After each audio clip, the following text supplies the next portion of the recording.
Hello, everyone. Welcome to Enchanted Stories, where eerie tales and chilling mysteries await. Get ready to step into a world of spine-tingling horror, wandering spirits, and dark legends. If you love thrilling ghost stories and haunting suspense, don't forget to like, share, and subscribe so you won't miss a single tale. Are you ready? Lights off, headphones on, and let's dive into the darkness. Story 2: The Haunted Hospital. Working as a night shift pharmacy technician at St. Augustine Hospital in Alabama was utterly exhausting. The long hours, the sterile white walls, and the constant hum of fluorescent lights made everything feel surreal. Sleep deprivation played tricks on my mind, and soon I started seeing things that defied explanation. One night, while restocking medication, I heard the creak of a door behind me. My heart pounded as I turned around, but the hallway was completely empty. The air suddenly felt heavier, colder. I convinced myself it was just fatigue and resumed my work. Minutes later, I caught a glimpse of movement near the Sharps disposal bin. A shadowy figure was rummaging through it. Holding my breath, I reached for the light switch. As soon as the light flicked on, there was nothing, just an empty hallway and an eerie sense of unease that refused to fade. During my break, I wandered through the abandoned 5455 wing, a place rumored by the nurses to be haunted. Peering into one of the rooms, I saw a man convulsing violently in bed, blood oozing from his eyes and mouth. I stumbled back in horror, but when I looked again, the bed was empty. Panicked, I rushed to the elevator, desperate to return to the pharmacy. When the door slid open, my breath caught. I was face to face with the same man, but this time he was wearing a security uniform. His skin was pallid, his hollow eyes locked onto mine. The doors shut. When they reopened, the elevator was empty. Later that night, I saw his silhouette standing by a hospital window, staring down at me. A cold shiver ran down my spine. Then I heard a whisper right by my ear. "Find me! Help me!" I spun around, but there was no one there. Determined to uncover the truth, I confided in an older nurse who had worked at the hospital for decades. Her face turned pale as she listened to my story. That man, he was security guard here. One day, he vanished without a trace. They never found his body, she murmured. That night, I dreamed of him, standing in the darkness, lips moving soundlessly. But I understood what he wanted. He wanted me to find his remains. Guided by clues from my dream, I searched the hospital basement, past old medical equipment and dust-covered sheets. I discovered a hidden door. A foul stench filled the air as I stepped inside.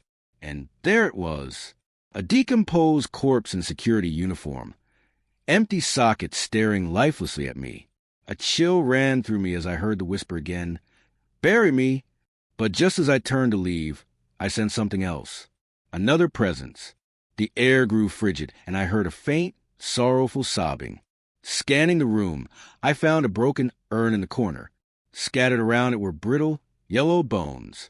A wave of nausea hit me as I realized these were the remains of someone else. The elderly nurse gasped when she saw the remains. This belonged to a young girl. She was murdered years ago, and her ashes were forgotten here. A sinking dread settled in my stomach. The security guard, did he break the urn by accident? The nurse nodded gravely, and she haunted him for it. That's why he disappeared. If you want to lay him to rest, you must first help her find peace. I felt a cold breeze brush against my neck. She was here, waiting for me to do what needed to be done. That night, I carefully gathered the girl's remains and placed them in a new urn. With the nurse's help, we held a small ceremony, praying for her soul's release. The wind howled, and I felt something lift from my shoulders, a tormented spirit finally freed. Only then did I return to the security guard's body. This time, as I looked at him, his face no longer held pain. Instead, there was something almost like gratitude. As a final handful of dirt covered his grave, the hospital grew eerily silent. No more footsteps. No more whispers. No more eerie figures staring from windows. But sometimes when I pass by room 5455, I still feel like I'm being watched, not with malice, but with quiet appreciation from the spirits who had finally found peace. Story 3: the late-night intruder. I live with my boyfriend Mark in a quiet neighborhood where most houses had warm lights glowing and neighbors greeted each other every morning. That night, Mark was on a night shift at the hospital, leaving me alone in our small apartment. I wasn't worried. This was a safe place. Or at least, I had always believed so. I sat on the couch, sipping a hot cup of tea, listening to the rain pattering against the window. But then, another sound broke the silence. Tap, tap, tap. A knock on the window. My heart pounded. Who would be knocking on my window at this hour? I gently pulled the curtain aside, just enough to peek outside. A man stood there, his face drenched from the rain, staring directly at me. "Excuse me, can you help me? My car broke down and my phone battery is dead." His voice was deep and hoarse, but something felt off. Too calm, too patient. He didn't seem worried or hurried like someone truly in need of help. I backed away, trying to steady my breath. My instinct screamed, "Do not open the door." I grabbed my phone, my hands trembling as I dialed the police. The officer on the other end sounded irritated. "Someone knocked on your window? That's all? Did you see a weapon? Did he try to break in?" "No, but he's just standing there." The officer sighed. "Maybe he's just a passerby looking for help. If there's no sign of a crime, there's nothing we can do." I bit my lip, but I'm scared. "If he tries to break in, call us again. Good night." Click. I stared at my phone. He was still there, smiling, as if he knew the police wouldn't help me. I turned off all the lights, tried to make myself invisible, but I could still feel it. He was there. 15 minutes passed. No more knocking. I peeked through the curtain. He was gone. I sighed in relief, but just then, footsteps sounded on my porch. Someone was testing the doorknob. I covered my mouth to stifle a scream. He had moved to the front door. I crawled behind the couch, trying not to make a sound. I texted Mark, but he didn't reply. I didn't dare call him. What if my phone's ringtone gave away my location? Click. The doorknob twisted slightly. He was testing the lock. I knew it was locked, but was that enough? Suddenly, headlights flashed through the window. A short burst of siren. I ran to the window and looked outside. 2 officers stood there. The stranger had vanished. I rushed to the door, telling the officers everything. They exchanged glances, looking unconcerned. "Ma'am, we checked the area. There's no one here. No footprints, no security footage of anyone coming by. Maybe you imagined it." My eyes widened, but I swear he was there. I saw him. One officer shrugged. "If he comes back, call us. Have a good night." I watched him drive away, leaving me alone with a growing sense of dread. The moment the police left, the front door burst open. He had gotten inside. I screamed, running toward the kitchen, searching for anything to defend myself. He walked slowly, savoring my fear. "You're just like all of them, all the women who betray," he muttered, his eyes burning with hatred. I sprinted toward the basement, remembering the trap my father had designed. As he lunged after me, I yanked the lever on the wall. The floor beneath him collapsed, and he fell into the deep pit below. Just then, Mark burst into the house, his face pale with panic. "Are you okay?" The police arrived and found him lying in the pit, his leg broken but still alive. When they investigated his past, they uncovered a tragic story. He once had a happy family until his wife betrayed him, took all his money, and sold their child. From that moment, he lost his mind, obsessed with killing women in love. The police took him away. I clung to Mark, feeling his heartbeat against mine. I had survived, but I knew the nightmares would never truly leave me.